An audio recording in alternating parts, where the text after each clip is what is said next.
Frank Herbert, I haven't read the second one. The second one apparently explains the true meaning of the first one, and it's really about how the prophecy or the chosen one is not a good thing, or it's like almost like critiquing that, like the chosen one, because if Paul it is badass to see it and it's really fun to watch, but if Paul becomes he starts a war across the galaxy, and now he's gonna, millions of people are gonna get murdered, and you kind of see that almost sometimes. Like I feel like they drop in hints if you watch the movie from that perspective.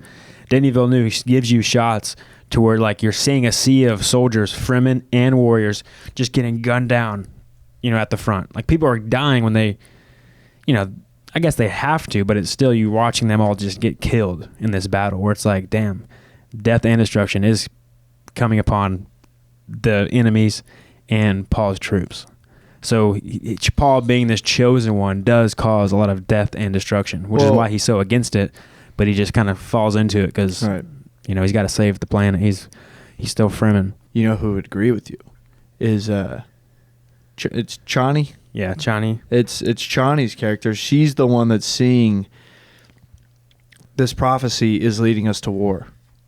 And while we have been fighting for survival for our people and for our world, we're not facing, we've never faced the risk of our entire planet dying. Like we're finally stepping out towards the galaxy essentially, and it's because of a prophecy. So this prophecy could be the downfall of our people in a sense. Yeah, and it's good too they used her because in the book I don't remember her being that. Maybe she is, but I don't remember her being that apprehensive. I don't remember her being that rebellious towards Paul. Yeah, but so I like it. It's good because it gives you, because if she was all a part of it, then the entire movie looks like what Paul is doing is the right thing to do, which it kind of is. But again, there's still that death and destruction aspect that Frank Herbert was trying to get across of like, it's not that good for him to become the prophecy. And for him to fulfill this thing, he's going to have total power, and it's going to lead to a lot of death across the entire universe.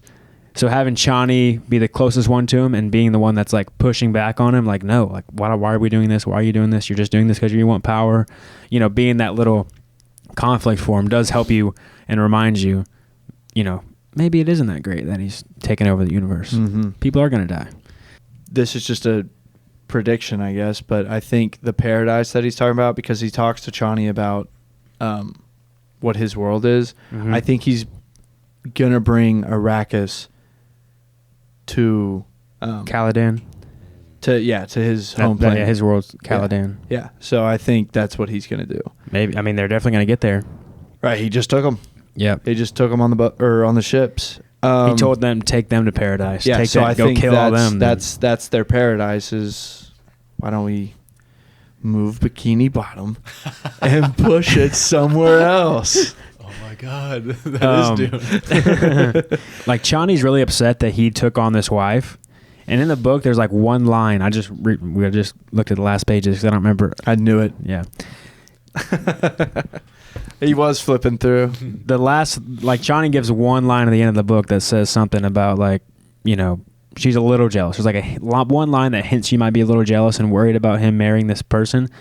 But it's very clear that Paul says, the Emperor's daughter, I don't want anything to do with you. He's like, I think he literally tells her, you're going to have a marriage. You're going to have a loveless marriage. I'm not going to, build a relationship with you. It's just strictly political reasons. And Chani kind of like, okay, whatever you have to do, I understand. Like, she's totally on board with him doing it. Right. And Lady Jessica tells Chani, it's like, yes. Because she was they call it in the book, they call it concubine. That's essentially just somebody that gave birth to a ruler's kid, but they're not married. And so Lady Jessica told Chani, it's like, yes, but, when they look back on the history books, they're going to, right now they call us concubines, but when they look back on the history books, they're going to call us wives, because that's what we really were. Yeah. And Paul, and I think Chani's like standing next to him the whole time during this whole discussion with the Emperor when he beats Feyd-Rautha, and then becomes the Emperor. Like, Chani's on board, so they did change that, which doesn't really take away from anything. It helps with that conflict, I guess, but